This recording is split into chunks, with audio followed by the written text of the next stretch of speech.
pouvez vous asseoir.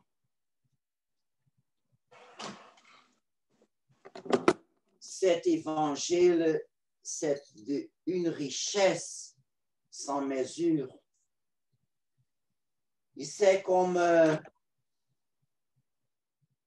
une encyclopédie qui nous aide à comprendre la grâce que nous avons.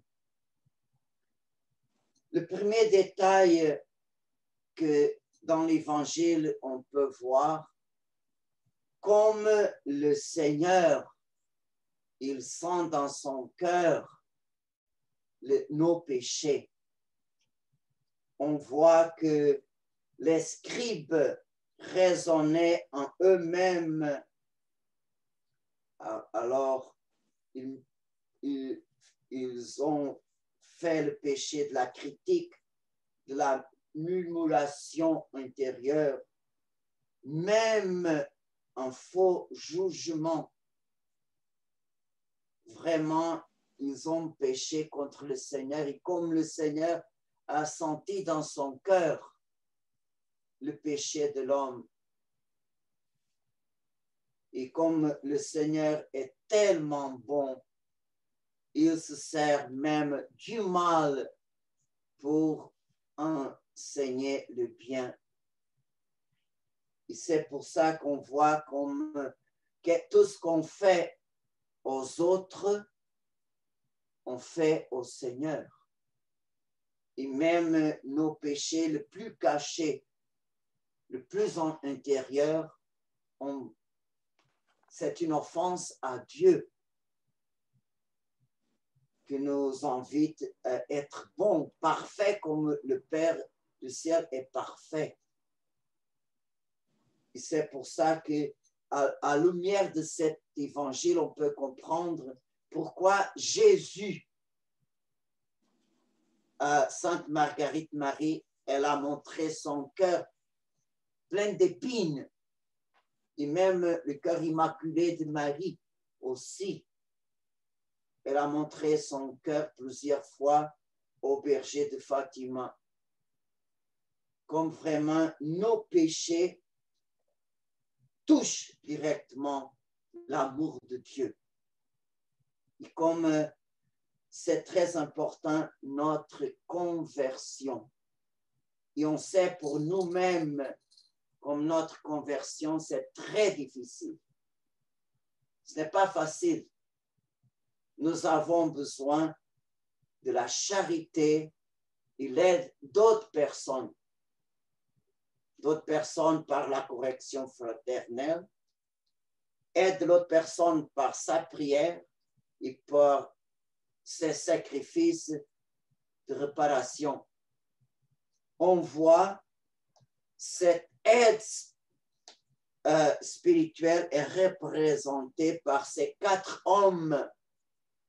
Est-ce qu'on peut imaginer brièvement l'amour qu'ils avaient pour cet homme malade, paralysé?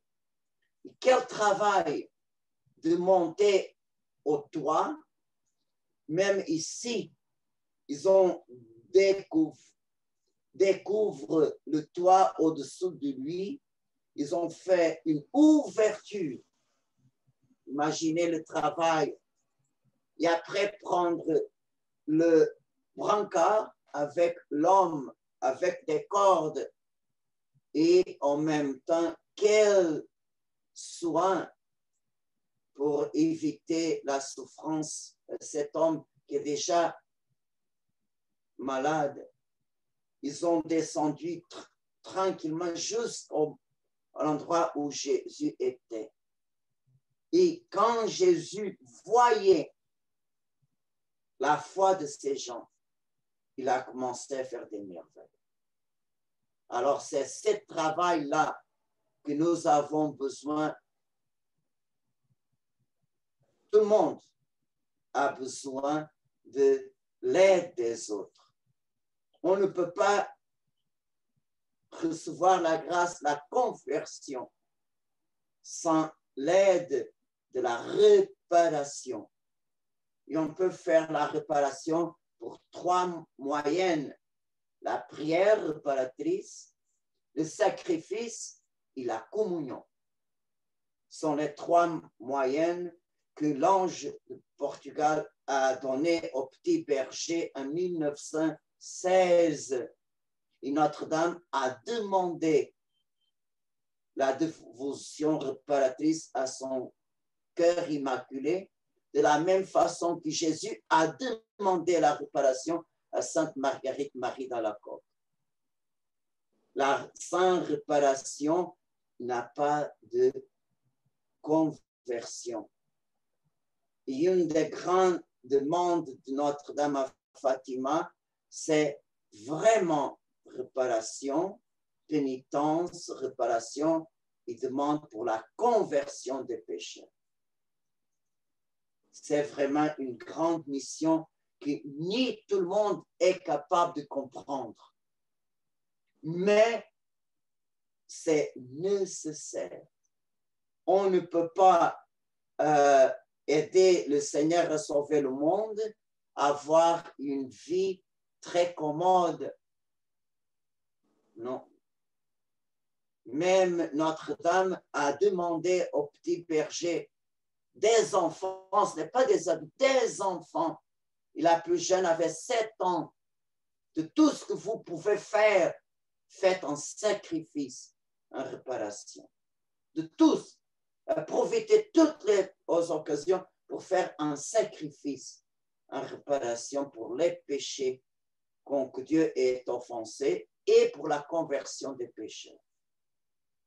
Et c'est pour ça que Jacinthe, la plus jeune, même à la fin de sa vie, les derniers jours, elle a été soumise à une chirurgie qui ont levé des côtes à sang-froid. Et elle vraiment avait un grand trou ici. Et elle a souffert tout pour la conversion des pécheurs. C'est pour ça que vraiment, des enfants trop petits, ils ont eu une vie héroïque pour le salut du monde. Ils ont aidé le Seigneur à sauver les âmes. Et le Seigneur donne la grâce de la guérison de l'âme. Parce que la maladie de notre âme peut nous voler notre salut éternel. Et bien sûr que Dieu peut aussi guérir le corps, comme il a fait à cette paralysée. Il a le pouvoir de dire, tes péchés sont pardonnés, comme il a le pouvoir de dire, prends ton brancard et va chez toi.